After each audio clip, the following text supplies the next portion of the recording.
আসসালামু আলাইকুম। এটিএন বাংলা সংবাদে সবাইকে স্বাগত জানাচ্ছি। আমি ভাবনা আহমেদ। শুরুতেই বিআরবি কেবল সংবাদ শিরোনাম। যাদের কাছে নারীদের সম্মান নেই তাদের হাতে দেশ নিরাপদ নয়, দক্ষিণাঞ্চলের জনসভায় তারেক রহমান। ভোটের মাধ্যমে অপমানের সমুচিত জবাব, বন্ধ মিল কারখানা চালুর প্রতিশ্রুতি। দুর্নীতি ও চাঁদাবাজদের বিরুদ্ধে কথা বলায় ষড়যন্ত্রের শিকার হচ্ছে জামায়াত। চট্টগ্রামে নির্বাচনী জনসভায় ডাক্তার শফিকুর রহমান, পরিবারতান্ত্রিক রাজনীতি আর কখনোই এদেশে ফিরবে না। রাজধানী সহ সারা দেশে প্রার্থীদের পাল্টাপাল্টি অভিযোগে উত্তপ্ত ভোটের মাঠ। প্রচার প্রচারণা আর প্রতিশ্রুতি নিয়ে কর্মী সমর্থকদের দৌড়ঝাঁপ।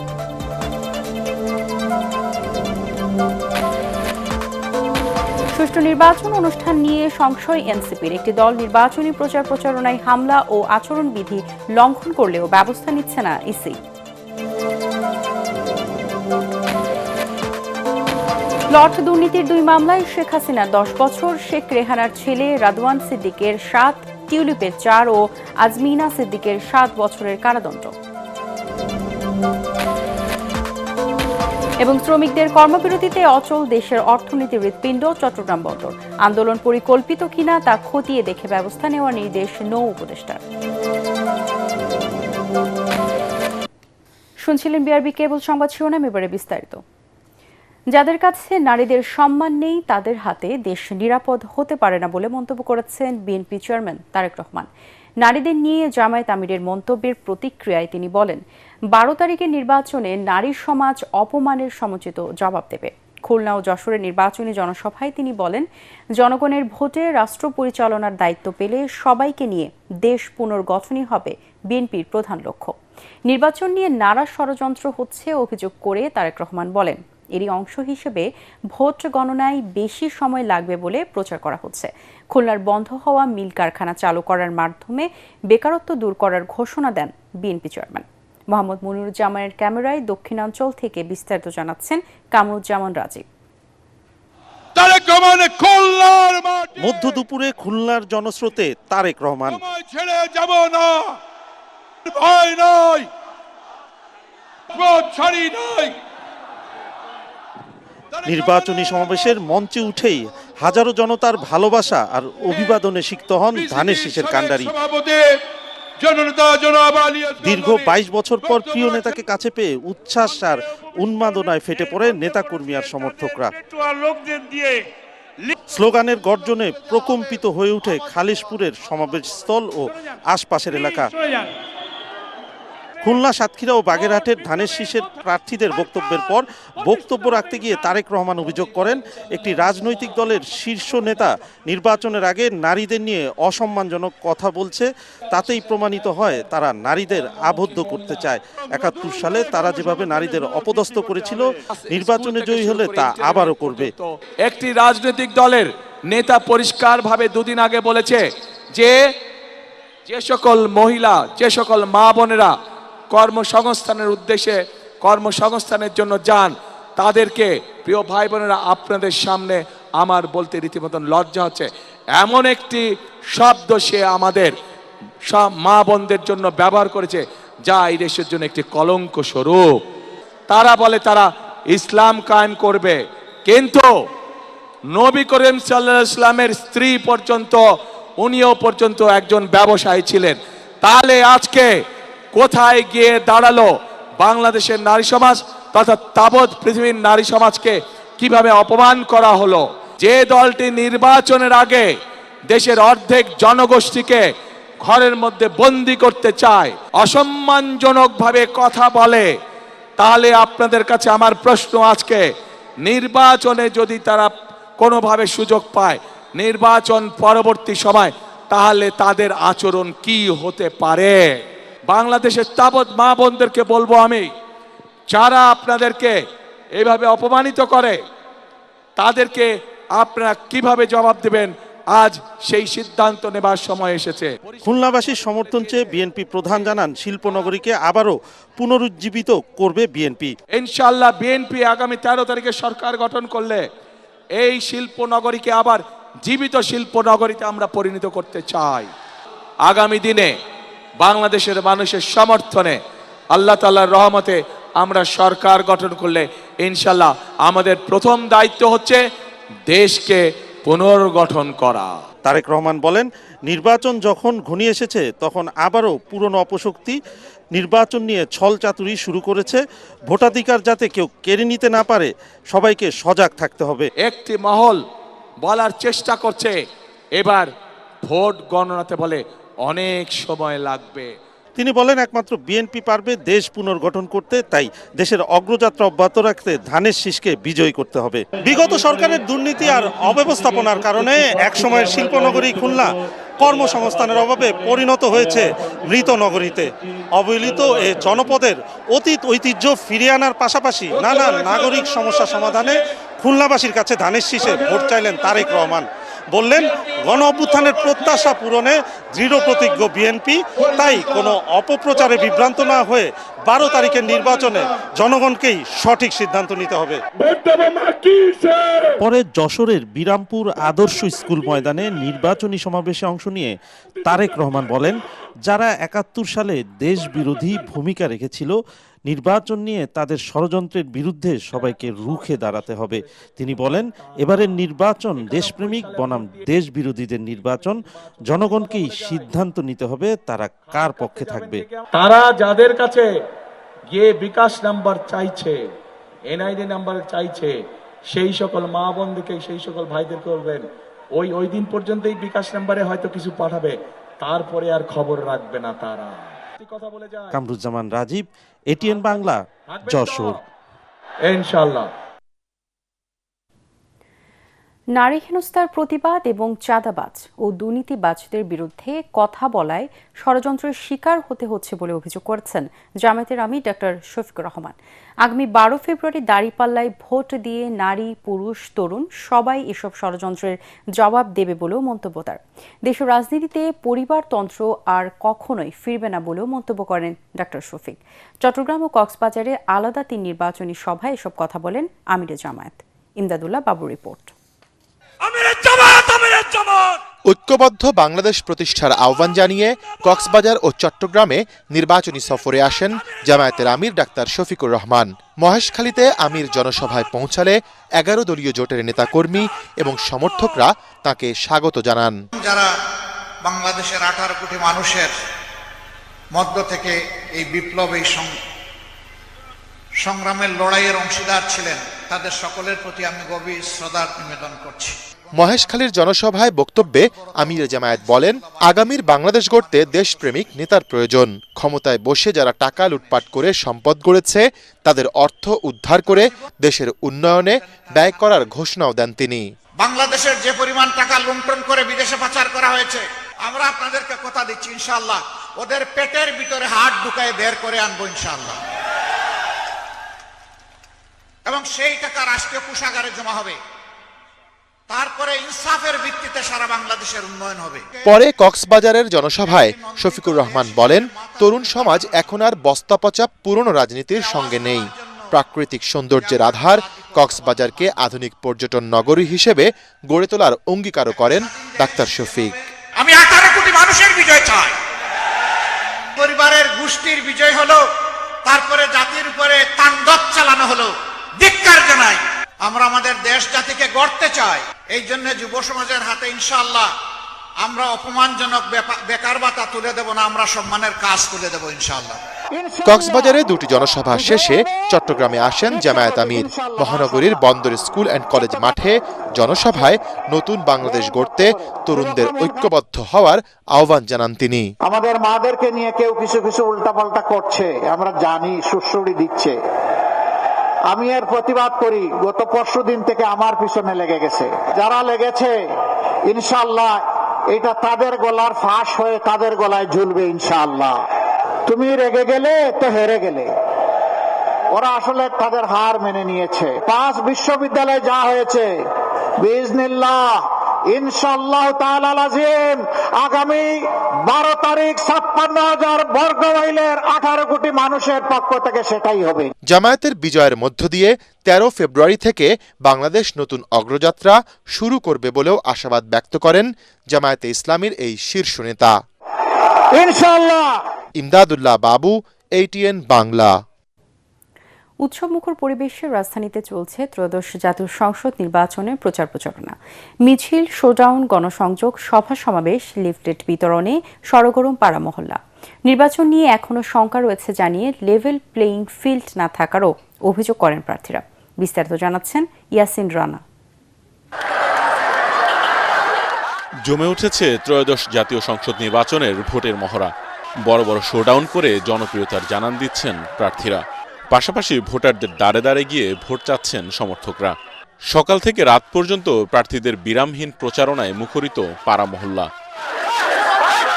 ঢাকা 11 আসনে রাজধানীর রামপুরা এলাকায় প্রচারণা চালান এনসিপির আহ্বায়ক নাহিদ ইসলাম। এই যে হা না থাকবে, হাতে ভোট দিলে এই সংস্কারগুলো হবে।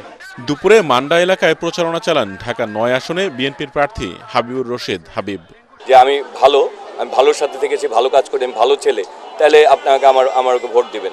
ঢাকা 8 আসনে শান্তিনগরে গণসংযোগ করেন এনসিপির আরেক প্রার্থী নাসিরউদ্দিন পাটোয়ারি। যারা কেন্দ্র দখল করতে আসবে তাদের উদ্দেশ্যে আমরা বলে দিতে চাই, আপাতত এই ইলেকশনে এই প্রস্তুতিটা বন্ধ রাখেন। এই ইলেকশনে এই প্রস্তুতি নিতে আসবেন তো জনগণের হাতে আপনারা ধাওয়া খাবেন। এই আসনে বিএনপির প্রার্থী মির্জা আব্বাস কেন্দ্রীয় পুলিশ হাসপাতাল এলাকায় বাদজোহর প্রচারণা চালান। আমি আশাবাদী এই এলাকার জনগণ, এলাকার লোকই তারা ভোট দেবে। ঢাকা 6 আসনের গ্যান্ডারিয়ায় প্রচারণা চালান বিএনপির প্রার্থী ইশরাক হোসেন। ধানের শীষের পক্ষে যে জোয়ার উঠেছে, আমাদের নেতা দেশনায়ক তারেক রহমান বাংলাদেশের যেই প্রান্তে যাচ্ছেন জনতার ঢল নেমেছে। ভোটারদের দাঁড়ে দাঁড়ে ঘুরছেন ঢাকা 4 আসনে বিএনপির প্রার্থী তানভীর আহমেদ রবিন। 5ই আগস্টের পর থেকে এলাকায় ঘুরে বেরিয়েছি। এলাকায় মাদক ব্যবসায়ী, এলাকায় সন্ত্রাসীদেরকে এলাকা থেকে বের করে দিয়েছি, গ্রেফতার করিয়েছি। ঢাকা 17 আসনে তারেক রহমানের পক্ষে বর্ণাঢ্য মিছিল ও গণসংযোগ করেন নেতাকর্মীরা। এলাকায় ব্যাপক গণজাগরণ চলেছে। নারী, পুরুষ, ছাত্রী, বৃদ্ধ সবাই আজকে এই তারেক রহমানকে ভোট দেওয়ার জন্য সবাই মুখিয়ে আছেন। একই আসনে করাইল এলাকায় প্রচারণা চালান জামাতের প্রার্থী ডাক্তার SM খালিদুজ্জামান।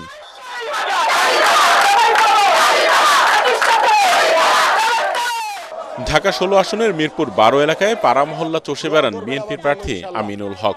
আগামী 12ই ফেব্রুয়ারি ত্রয়োদশ জাতীয় সংসদ নির্বাচনে আমার এই এলাকার সাধারণ মানুষের স্বতঃস্ফূর্ত ভোটদানের মাধ্যমে ইনশাল্লাহ ধানের শীষ প্রতীক নিয়ে জয়যুক্ত হব। ঢাকা 18 আসনে ভোটারদের মাঝে গণসংযোগ, মিছিল, লিফলেট বিতরণে ব্যস্ত সময় পার করছেন বিএনপির প্রার্থী SM জাহাঙ্গীর হোসেন ও এনসিপি প্রার্থী আরিফুল ইসলাম আদিব। এছাড়া বিভিন্ন আসনে প্রার্থীদের গণসংযোগ, মিছিল, মিটিংয়ে সরগরম রাজধানীর পাড়া মহল্লা। ইয়াসিন রানা, ATN বাংলা, ঢাকা। নির্বাচনকে সামনে রেখে প্রার্থীদের পাল্টাপাল্টি অভিযোগে উত্তপ্ত ভোটের মাঠ। নানা প্রতিশ্রুতি দিয়ে কর্মী সমর্থকদের প্রচারণায় মুখরিত সারা দেশ। এদিকে ঠাকুরগাঁও নির্বাচনী জনসভায় বিএনপি মহাসচিব মির্জা ফখরুল ইসলাম আলমগীর বলেন, জামায়াতে ইসলামী বাংলাদেশকে আফগানিস্তান বানাতে চায়। সাজাদ জাহানের রিপোর্ট। নির্বাচনকে সামনে রেখে প্রচারণায় ব্যস্ত সময় পার করছেন প্রার্থীরা। ভোটারদের মন জয় করতে সংস্কার, উন্নয়ন এবং মাদক ও দুর্নীতিমুক্ত সমাজ গঠনে দিচ্ছেন নানা প্রতিশ্রুতি। ঠাকুরগাঁয়ে নিজ নির্বাচনী এলাকায় নির্বাচনী গণসংযোগকালে বিএনপি মহাসচিব বলেন, জামায়াত নারীদের ঘরে আটকে রেখে মৌলবাদী রাষ্ট্র প্রতিষ্ঠা করতে চায়। জামাতের আমির সাহেব মহিলাদের বিরুদ্ধে নাকি কথা বলছেন, আমি কিন্তু জানি না, আমি সাংবাদিককে জিজ্ঞেস আমি জানি একজন বাজে কথা বলেছেন। যদি হয়ে থাকে, উনি যদি পড়ে থাকেন তাহলে অন্যায় করেছেন, সঠিক করেন। মহিলারা কখনই তাকে এটা মেনে নিতে পারবে না। এদিকে গফরগাঁয়ে নির্বাচনী প্রচারণায় অংশ নেন বিএনপির প্রার্থী আক্তারুজ্জামান বাচ্চু। নাটোরে গণসংযোগ করেছেন বিএনপির কেন্দ্রীয় নেতা ও নাটোর 2 আসনের ধানের শীষের প্রার্থী অ্যাডভোকেট M রুহুল কুদ্দুস তালুকদার দুলু। তিনি বলেন, বিএনপির বিজয়কে ঠেকাতে ষড়যন্ত্র ও চক্রান্ত চলছে। নতুনভাবে বিএনপির বিজয়কে ঠেকানোর জন্য একটা সূক্ষ্ম কারচুপির চেষ্টা চালাচ্ছে আমরা, এবং জনগণ যে কোনোভাবেই হোক এই ষড়যন্ত্র চক্রান্ত হতে দেবে না। পিরোজপুরে জামায়াতের আমিরের জনসভাস্থল পরিদর্শন শেষে দলের সেক্রেটারি জেনারেল মোয়াজ্জেম হোসেন হেলাল বলেন, আমিরের এক্স অ্যাকাউন্ট যারা হ্যাক করেছে তারাই এই বিষয় নিয়ে মাতামাতি করছেন। তারা সম্পূর্ণ সাজ্জাদ জাহান, ATN বাংলা। বক্তব্য ত্রয়োদশ জাতীয় সংসদ নির্বাচন সুষ্ঠু হওয়া নিয়ে সংশয় প্রকাশ করেছে এনসিপি। দলটির নেতারা বলছেন, সারা দেশে একটি দল নির্বাচন কেন্দ্রিক হামলা হরহামেশায় আচরণবিধি লঙ্ঘন করছে, কিন্তু তাদের বিরুদ্ধে নির্বাচন কমিশন কোনো দৃশ্যমান পদক্ষেপ নিচ্ছে না। সোমবার বিকেলে রাজধানীর আগরগাঁয়ে নির্বাচন ভবনে প্রধান নির্বাচন কমিশনারের সাথে সাক্ষাৎ শেষে এনসিপি নেতারা সাংবাদিকদের এসব কথা বলেন। বিএনপি চেয়ারম্যান তারেক রহমান সম্প্রতি নির্বাচনী প্রচারণায় 10,000 টাকা ঋণ সহ কৃষি ঋণ মওকুফের যে আশ্বাস দিয়েছেন, তার ভিত্তিতে বাংলাদেশ ব্যাংকের এক কর্মকর্তার বিভিন্ন ব্যাংকে ব্যক্তিগত প্রয়োজন উল্লেখ করে চিঠি পাঠিয়ে এর তালিকা চেয়েছেন। এমন অভিযোগ এনে এনসিপি নেতারা বলেন, এটা সম্পূর্ণ নিয়ম বহির্ভূত। তারা বাংলাদেশ ব্যাংকের ওই কর্মকর্তার অপসারণ দাবি করেন।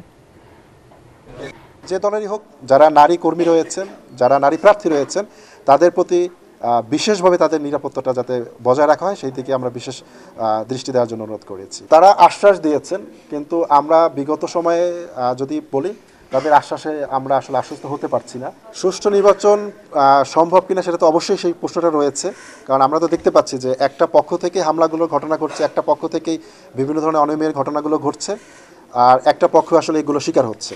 সো যখন এরকম ঘটে যায়, তখন তো আসলে সুষ্ঠু নির্বাচন কি থাকবে কি থাকবে না সেটা তো প্রশ্ন অবশ্যই রয়ে যায়। প্লট জালিয়াতির 2 মামলায় সাবেক প্রধানমন্ত্রী শেখ হাসিনাকে 10 বছরের কারাদণ্ড দিয়েছে আদালত। সেই সঙ্গে শেখ রেহানার ছেলে রাদওয়ান সিদ্দিক ও মেয়ে আজমিনা সিদ্দিকের 7 বছর আর টিউলিপের 4 বছর কারাদণ্ড দেওয়া হয়। সোমবার এ রায় ঘোষণা করেন ঢাকার বিশেষ জজ আদালতের 4-এর বিচারক রবিউল আলম। আরও জানাচ্ছেন মুশফিকুর রহমান। মৃত্যুদণ্ড সহ 26 বছরের কারাদণ্ড মাথায় নিয়ে দুর্নীতির আরও 2 মামলায় সাজা হলো ক্ষমতাচ্যুত প্রধানমন্ত্রী শেখ হাসিনার। ক্ষমতার অপব্যবহার করে পরিবারের নামে 20 কাঠা সরকারি জমি বরাদ্দ দেয় তাকে 10 বছরের কারাদণ্ড দিয়েছে আদালত। সোমবার রায় ঘোষণা করে ঢাকার বিশেষ জজ আদালত 4-এর বিচারক রবিউল আলম। দুদকের করা অভিযোগ প্রমাণিত হয়েছে উল্লেখ করে বিচারক জানান, পূর্বাচল নতুন শহরে শেখ রেহানার মেয়ে আজমিনা সিদ্দিক ও ছেলে রাদওয়ান সিদ্দিকের নামে 20 কাঠা জমি বরাদ্দের আদেশ দেন শেখ হাসিনা। এ সময় রাজধানীতে তাদের ফ্ল্যাট ও প্লটের তথ্য হলফনামায় গোপন করা হয়। তারা মিথ্যা হলফনামা প্রদান করে এই প্লটগুলি হাতিয়ে নিয়েছেন। অভিযোগ প্রমাণিত হওয়ায় আজমিনা সিদ্দিক ও রাদওয়ান সিদ্দিককে 7 বছর করে কারাদণ্ড ও 1 লাখ টাকা করে অর্থদণ্ড দেন আদালত। একটি মামলার যে প্রধান আসামি আজমিনা সিদ্দিক, তাহার 7 বছরের সশ্রম কারাদণ্ড, 1 লক্ষ টাকা জরিমানা এবং অনাদায় 6 মাসের কারাদণ্ড। অন্য আরেকটা মামলার যে প্রধান আসামি রাদওয়ান মুজিব সিদ্দিক, তাহার 7 বছরের সশ্রম কারাদণ্ড, 1 লক্ষ টাকা জরিমানা এবং অনাদায় 6 মাসের কারাদণ্ড। আদালতে সাক্ষীর জবানবন্দিতে জানা যায়, শেখ হাসিনার একান্ত সচিব মোহাম্মদ সালাউদ্দিনকে ভাই বোনের নামে জমি বরাদ্দের জন্য চাপ দেন ব্রিটিশ এমপি টিউলিপ সিদ্দিক। পরে রাজকের আবেদন ছাড়াই প্রধানমন্ত্রীর কার্যালয় থেকে বরাদ্দের জন্য আদেশ দেওয়া হয়। ফলে নিজ নামে জমি না নিলেও অভিযুক্ত হন টিউলিপ সিদ্দিক। 2 মামলায় তাকে মোট 4 বছরের কারাদণ্ড ও 2 লাখ টাকা জরিমানা করা হয়। অন্যান্য যে আসামিরা আছেন তাদের প্রত্যেকের টিউলিপ সিদ্দিকির 2 মামলায় 4 বছরের সশ্রম কারাদণ্ড, 1 লক্ষ টাকা করে 2 লক্ষ টাকা জরিমানা এবং অনাদায় 6 মাসের করে কারাদণ্ড। এছাড়া মামলার পলাতক বাকি আসামিদের 5 বছর করে কারাদণ্ড দেয় আদালত। তবে আত্মসমর্পণ করায় খুরশিদ আলমকে 2 বছরের সাজা দেয়া হয়। একই অভিযোগের জন্য 4 মামলায় ও বিভিন্ন মেয়াদে সাজার রায় দেওয়া হয়েছে শেখ হাসিনার পরিবারের বিরুদ্ধে। মুশফিকুর রহমান, এটিএন বাংলা, ঢাকা। নারীদের উপর সহিংসতা ধামাচাপা দিতে একটি গোষ্ঠী জামায়াতে ইসলামীর আমিরের এক্স হ্যান্ডেলের অ্যাকাউন্ট হ্যাক করেছে বলে অভিযোগ করেন দলের মিডিয়া সেলের প্রধান এহসানুল মাহবুব জুবায়ের। বিকেলে মগবাজারে জামায়াতের কেন্দ্রীয় কার্যালয়ে সংবাদ সম্মেলনে এই মন্তব্য করেন তিনি। বলেন, হ্যাকের ঘটনায় যারাই জড়িত তাদের শনাক্ত করে আইনের আওতায় আনতে হবে। নির্বাচনকে সামনে রেখে জামায়াতে ইসলামী ভাবমূর্তি নষ্ট করতে একটি গোষ্ঠী এ ধরনের অপপ্রচার চালাচ্ছে বলেও দাবি করেন তিনি। একটি দল অপপ্রচার এবং সাইবার হামলার মাধ্যমে দেশকে অস্থিতিশীল পরিস্থিতির দিকে ঠেলে দিচ্ছে বলেও মন্তব্য করেন এই জামায়াত নেতা।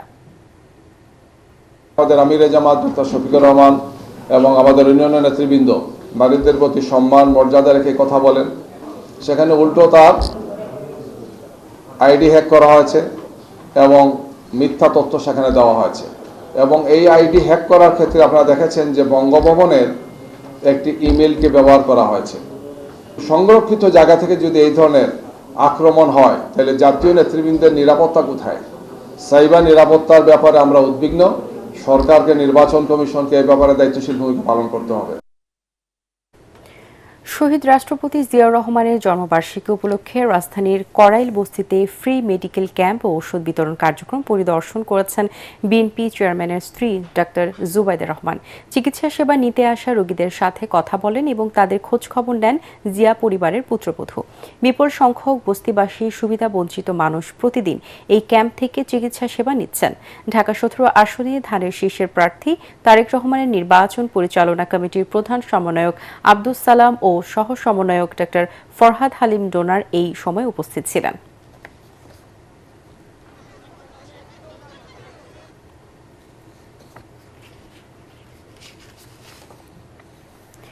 শ্রমিকদের কর্মবিরতিতে অচল হয়ে পড়েছে দেশের অর্থনীতির হৃৎপিণ্ড হিসেবে পরিচিত চট্টগ্রাম বন্দর। নিউমেরিন কন্টেইনার টার্মিনাল বিদেশি কোম্পানিকে ইজারা দেওয়ার সিদ্ধান্তের প্রতিবাদে শনিবার থেকে কর্মবিরতিতে যান তারা। দাবি না মানলে কাল থেকে কঠোর কর্মসূচির ঘোষণা দিয়েছে চট্টগ্রাম বন্দর রক্ষা সংগ্রাম কমিটি। এদিকে নির্বাচন ও রোজার আগে এটা পরিকল্পিত কিনা তা খতিয়ে দেখে ব্যবস্থা নেওয়ার নির্দেশ দিয়েছেন নৌ উপদেষ্টা। তিনি জানান, দুবাইয়ের ডিপি ওয়ার্ল্ডের সাথে চুক্তি এখনো নিশ্চিত নয়। রিপোর্টে জানাচ্ছেন মাহবুব কবির চপল। চট্টগ্রাম বন্দরের পাশে সাগরে ভাসছে খাদ্য বোঝাই শত শত জাহাজ, যেগুলোর বেশিরভাগই রয়েছে রমজানের ভোগ্যপণ্য। সংকট সৃষ্টি করে দাম বাড়াতেই এগুলো জাহাজ থেকে খালাস করা হচ্ছে না বলে অভিযোগ ওঠে। এমন খবরে দ্রুত খালাসের উদ্যোগ নেয় বন্দর কর্তৃপক্ষ। এর মধ্যেই ধর্মঘটের ডাক দেন শ্রমিকরা। চট্টগ্রাম বন্দরের নিউমেরিন কন্টেনার টার্মিনাল এনসিটি পরিচালনায় দুবাই ভিত্তিক প্রতিষ্ঠান ডিপি ওয়ার্ল্ডের সাথে চুক্তির উদ্যোগ নিয়েছে অন্তর্বর্তী সরকার। এর প্রতিবাদে শনিবার থেকে কর্মবিরতিতে যান শ্রমিকরা। এতে অচল হয়ে পড়ে বন্দর। দাবি আদায়ে কঠোর কর্মসূচির ঘোষণা দেন তারা। বিডা চেয়ারম্যান আসিফ চৌধুরী সহ যারা জড়িত তাদেরকে অনতিবিলম্বে অপসারণ করে আইনের আওতায় আনতে হবে। চট্টগ্রাম বন্দরের শ্রমিক কর্মচারীরা কোনো অবস্থাতেই সরকারের এই সিদ্ধান্ত মেনে নেবে না। নির্বাচন ও রোজার আগে কর্মচারীদের এই আন্দোলনকে সন্দেহের চোখে দেখছে সরকার। বন্দরের কার্যক্রম স্বাভাবিক রাখতে যে কোনো কঠোর ব্যবস্থা নিতে বন্দর কর্তৃপক্ষকে নির্দেশ দিয়েছেন নৌ পরিবহন উপদেষ্টা। পোর্টে অচল অবস্থা তৈরি করছে কিছু সংখ্যক অথবা বহু সংখ্যক পোর্টেরই কর্মচারী। এই অচল অবস্থার কারণে দেশের ক্ষতি হচ্ছে। সেই ক্ষতির মাসুল কে দেবে আই ডোন্ট নো। ইলেকশনের আগে তাদের একটা পরিচয় আছে, যেটা আমি পত্রপত্রিকা দেখছি। বদলির সাথে এটা কোনো সম্পর্ক নাই। বহুদিনের থেকে বদলি করার কথা।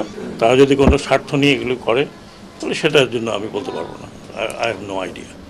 কিন্তু পোর্টকে বলা হয়েছে পোর্ট যেই ব্যবস্থা নিবে, বিকজ পোর্ট একটি অথরিটি, সেই ব্যবস্থা এই মন্ত্রণালয় সাপোর্ট করবে। এই অবস্থায় ডিপি ওয়ার্ল্ডের সাথে চুক্তি থেকে সরকার সরে আসবে কিনা এমন প্রশ্নের জবাব দেন নৌ উপদেষ্টা। এখনো শেষ হয়নি।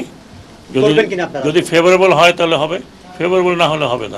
আমার রাষ্ট্রীয় স্বার্থের বিরুদ্ধে আমি অন্তত বা আমরা যারা আছি এমন কোনো কাজ করছি না বা করবে না। তিনি জানান, যেসব জাহাজের মালিকদের বিরুদ্ধে পণ্য মজুতের অভিযোগ উঠেছে তাদের বিরুদ্ধে ব্যবস্থা নেওয়া হবে। সেই জন্য ওদের পিছনে আমরা পড়ে আছি। মাহবুব কবির চপল, এটিএন বাংলা, ঢাকা। এখনো শেষ হয়নি। নির্বাচনকে সামনে রেখে যশোর 3, 4 ও 6 আসনে জমে উঠেছে নির্বাচনী প্রচারণা। সম্প্রতি জামায়াতের নেতাকর্মীদের উপর হামলা ও হত্যার ঘটনায় সুষ্ঠু নির্বাচন নিয়ে শঙ্কা প্রকাশ করেছেন দলের প্রার্থীরা। এদিকে প্রচারণা চালাচ্ছেন জাতীয় পার্টি। অন্যদিকে ভোটারদের ফ্যামিলি কার্ড, কৃষক কার্ডের সুবিধা বোঝানো সহ এলাকার উন্নয়নে কাজ করার প্রতিশ্রুতি দিচ্ছেন বিএনপির প্রার্থীরা। যশোর প্রতিনিধি তামান্না ফারজানার পাঠানো রিপোর্ট জানাচ্ছেন আশিকুর রহমান। যশোর 3, 4 ও 6 আসনে নির্বাচনী প্রচারণা এখন তুঙ্গে। বিএনপি, জামায়াত, জাতীয় পার্টি সহ বিভিন্ন দলের প্রার্থীরা ভোটারদের আকৃষ্ট করতে সভা সমাবেশ ও উঠোন বৈঠক করছেন। যশোর ৩ আসনে বিএনপির প্রার্থী সাবেক মন্ত্রী প্রয়াত তরিকুল ইসলামের ছেলে অনিন্দ ইসলাম অমিত আর জামায়াতের আব্দুল কাদের। এ আসনে ইসলামী আন্দোলন বাংলাদেশ, জাতীয় পার্টি, জাতীয় গণতান্ত্রিক পার্টি, কমিউনিস্ট পার্টির প্রার্থীরাও লড়ছেন।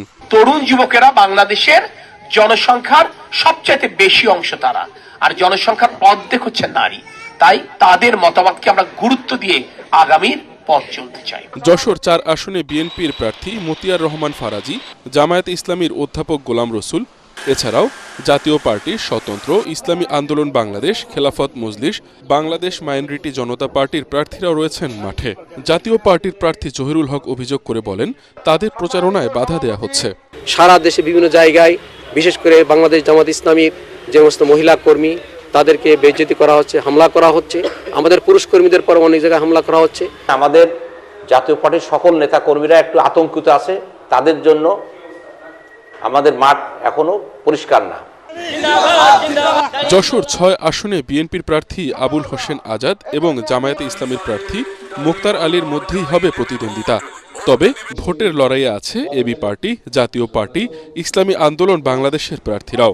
আমি জয়ী হলে এই এলাকার অনেক দুরবস্থা আছে, অনন্ত কেশবপুরের উন্নয়নের জন্য আমি সার্বিক কাজ করব। ভোটাররা বলছেন, এলাকার উন্নয়নে যারা কাজ করবেন তেমন প্রার্থীকেই বেছে নেবেন তারা। Bureau report, ATN Bangla. সালাম স্টিল ভোটার গাড়ি নিয়ে সিলেট হযরত শাহজালাল মাজার থেকে নির্বাচনী প্রচারণার খবর জানাচ্ছেন সহকর্মী মনির হোসেন তপু। সালাম স্টিল ভোটার গাড়ি নিয়ে আমরা এখন আছি সিলেটের হযরত শাহজালালের মাজারের সামনে। আমরা গেল কয়েকদিন ধরে এই সিলেটের ভোটের হালচাল জানছি। এই সিলেট অঞ্চল জুড়ে এই জেলায় মোট 6টি আসন রয়েছে এবং 13টি উপজেলা রয়েছে। এখানে মোট ভোটারের সংখ্যা 29,16,000-এর মতন। আর এখানে সাধারণ যারা মানুষ বলছেন যে কর্মসংস্থানের যে অভাব রয়েছে এই সিলেট জেলা জুড়ে, সেই কারণে এখানে প্রতিনিয়ত বিভিন্ন ধরনের অনাকাঙ্ক্ষিত ঘটনা ঘটছে, চুরি ছিনতাই সহ বিভিন্ন অপরাধ কর্মকাণ্ডগুলো ঘটছে। তো এখানে যারা মানুষ রয়েছেন এবং তরুণ সমাজ যারা রয়েছেন, তারা এখানে দাবি জানাচ্ছেন যে যারা এই 6টি আসন থেকে নির্বাচিত হবেন তারা যেন তরুণদের নিয়ে ভাবেন, বেকার যারা যুব সমাজ রয়েছেন তাদেরকে নিয়ে ভাবেন এবং তাদের কর্মসংস্থানের জন্য বিশেষ গুরুত্ব দেয়, এমনটাই প্রত্যাশা তাদের। সালাম স্টিল ভোটার গাড়ি নিয়ে এই ছিল আমার কাছে সবশেষ। ঢাকা সেনানিবাসে উদ্বোধন করা হলো আর্মড ফোর্সেস ওয়ার কোর্স উইংয়ের নবনির্মিত ক্যাম্পাস। উদ্বোধনী অনুষ্ঠানে উপস্থিত ছিলেন সেনা, নৌ ও বিমান বাহিনী প্রধান, সশস্ত্র বাহিনী বিভাগের প্রিন্সিপাল, স্টাফ অফিসার সহ 3 বাহিনীর ঊর্ধ্বতন কর্মকর্তারা। এতে ধারাবাহিক পেশাগত উন্নয়ন, আধুনিক সামরিক শিক্ষা এবং জাতীয় প্রতিরক্ষা প্রতিষ্ঠানগুলোকে আরও শক্তিশালী করতে সশস্ত্র বাহিনীর অঙ্গীকার পূর্ণ ব্যক্ত করা হয়। উইংটির নতুন ক্যাম্পাসে কার্যক্রম পরিচালনার পাশাপাশি ন্যাশনাল ডিফেন্স কলেজের অবিচ্ছেদ্য অংশ হিসেবে একাডেমিক ও প্রশিক্ষণ কার্যক্রম অব্যাহত রাখবে।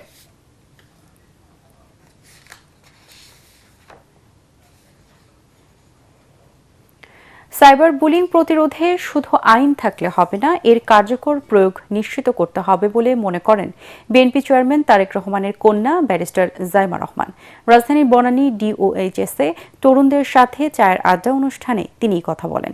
দেশে অসংখ্য মানুষ মেটার বিভিন্ন প্ল্যাটফর্ম ব্যবহার করছে উল্লেখ করে জাইমা রহমান বলেন, বাংলাদেশে সংস্থাটির কার্যালয় থাকলে সাইবার বুলিং প্রতিরোধ করা কিছুটা হলেও সম্ভব হতো। জাইমা রহমান বলেন, শীতের তুলনায় গরমের সময় ঢাকায় বায়ু দূষণ অনেক বেশি। তার মতে ঢাকার খালগুলো পরিচ্ছন্ন রাখতে সরকারি সংস্থার পাশাপাশি সবাইকে এগিয়ে আসতে হবে। 17 বছর আগে ছোটবেলায় দেশ ছেড়ে যেতে হয়েছে উল্লেখ করে তিনি বলেন, আমি আপনাদের কাছ থেকে শিখতে চাই।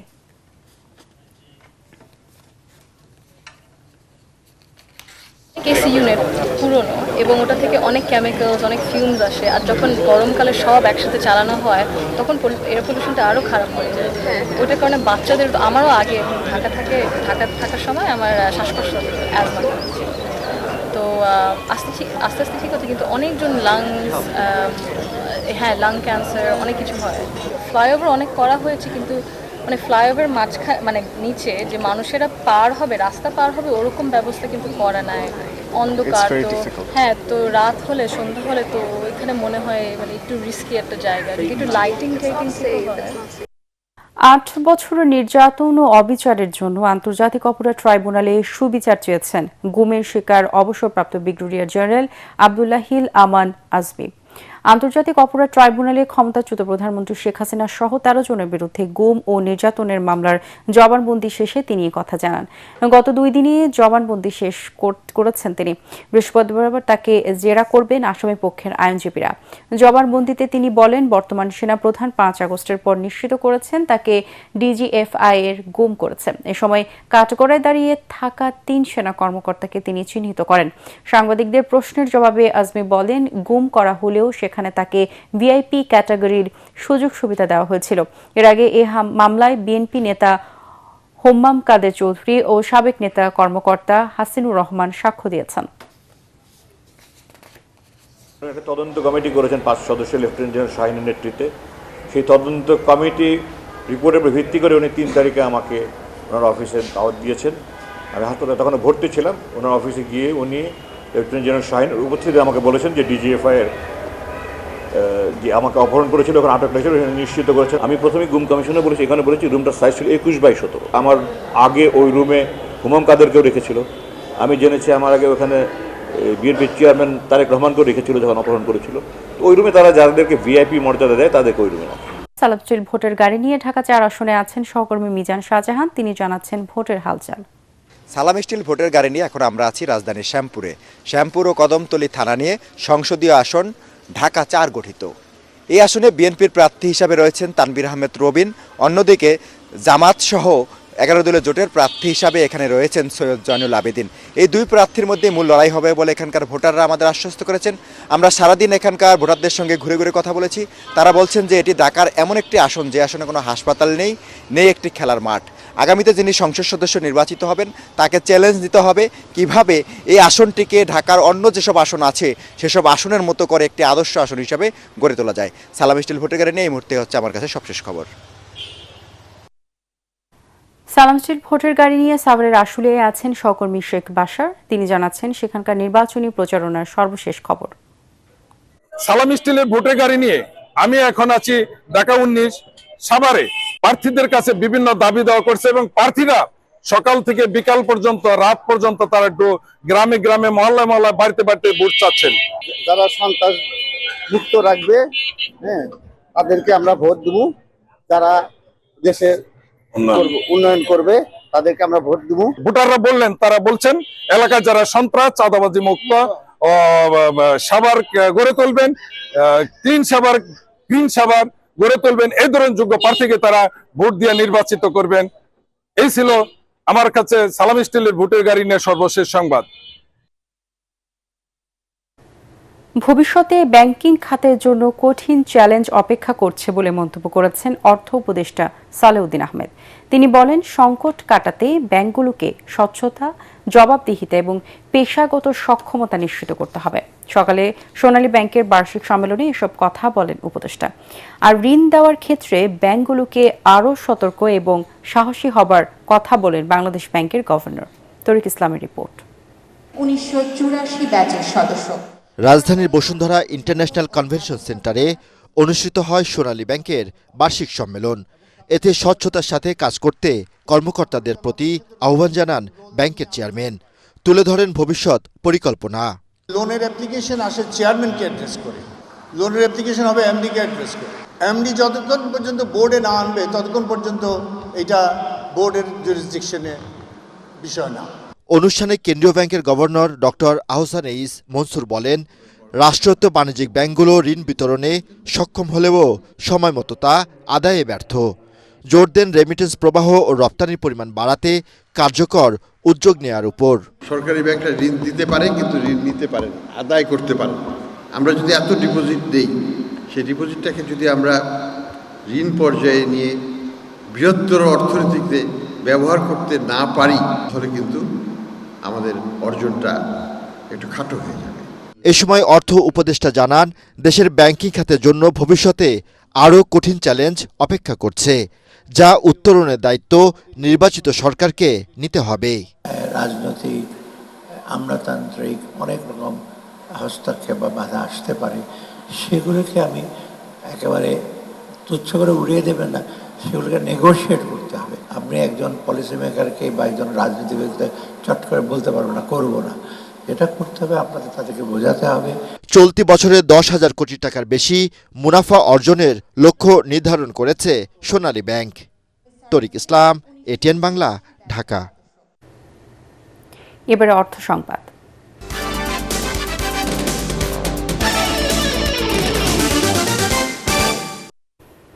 রাজধানীতে ইস্ট ওয়েস্ট বিশ্ববিদ্যালয়ের 25তম সমাবর্তন অনুষ্ঠিত হয়েছে। আফতাবনগর খেলার মাঠে সমাবর্তনে শিক্ষার্থীদের ডিগ্রি প্রদান করেন বিশ্ববিদ্যালয়ের আচার্য রাষ্ট্রপতির প্রতিনিধি হিসেবে বাংলাদেশ পাবলিক সার্ভিস কমিশনের চেয়ারম্যান অধ্যাপক ডক্টর মোবাশ্বের মোনেম। এই সমাবর্তনে আন্ডার গ্র্যাজুয়েট ও গ্র্যাজুয়েট প্রোগ্রামের 1857 জন শিক্ষার্থীকে সনদ দেওয়া হয়। এছাড়া CGPA 4-এর মধ্যে 4 পাওয়া মেধাবী 9 জন শিক্ষার্থীকে দেওয়া হয় স্বর্ণপদক। এ সময় মোবাশ্বের মোনেম শিক্ষার্থীদের উদ্দেশ্য করে বলেন, জ্ঞান ও দক্ষতা তখনই অর্থবহ হয় যখন তা নৈতিকতার আলোকে পরিচালিত হয়। অনুষ্ঠানে স্কয়ার ফার্মাসিউটিক্যালসের ব্যবস্থাপনা পরিচালক তপন চৌধুরী, বিশ্ববিদ্যালয়ের ট্রাস্টি বোর্ডের সভাপতি ও বাংলাদেশ ব্যাংকের সাবেক গভর্নর অধ্যাপক ডক্টর মোহাম্মদ ফরাসউদ্দিন, বিশ্ববিদ্যালয়ের উপাচার্য অধ্যাপক ডক্টর শামস রহমান সহ অন্যান্যরা বক্তব্য রাখেন। শেষে সনদ হাতে পাওয়ায় উচ্ছ্বাস প্রকাশ করেন শিক্ষার্থীরা। এবারে থাকছে খেলার খবর।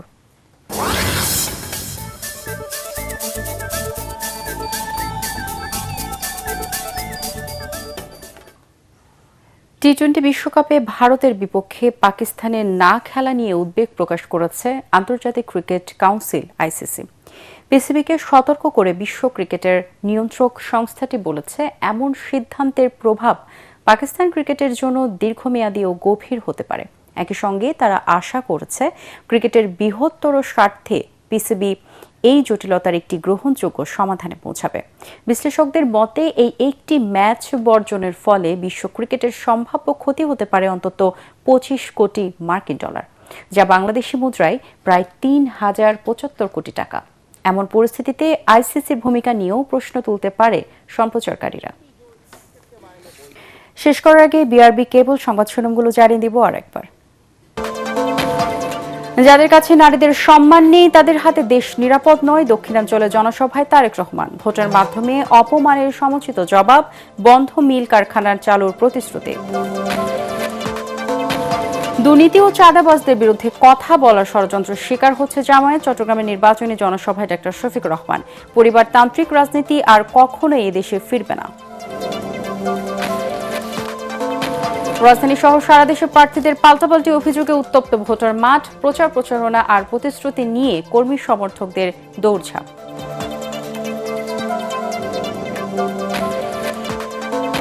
সুষ্ঠু নির্বাচন নিয়ে সংশয় এনসিপির। একটি দল নির্বাচনী প্রচার প্রচারণায় হামলা ও আচরণবিধি লঙ্ঘন করলেও ব্যবস্থা নিচ্ছে না ইসি।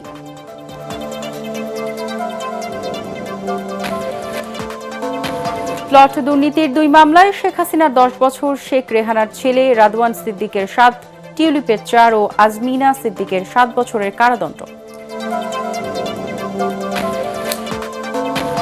এবং শ্রমিকদের কর্মবিরতিতে অচল দেশের অর্থনৈতিক হৃৎপিণ্ড চট্টগ্রাম বন্দর।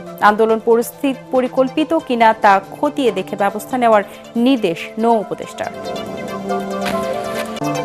পরবর্তী সংবাদ দেখার আমন্ত্রণ জানিয়ে এখনকার মতো শেষ করছি এটিএন বাংলার সংবাদ। ইউটিউবে দেখতে ব্রাউজ করুন youtube/ATN Bangla News। ধন্যবাদ সবাইকে।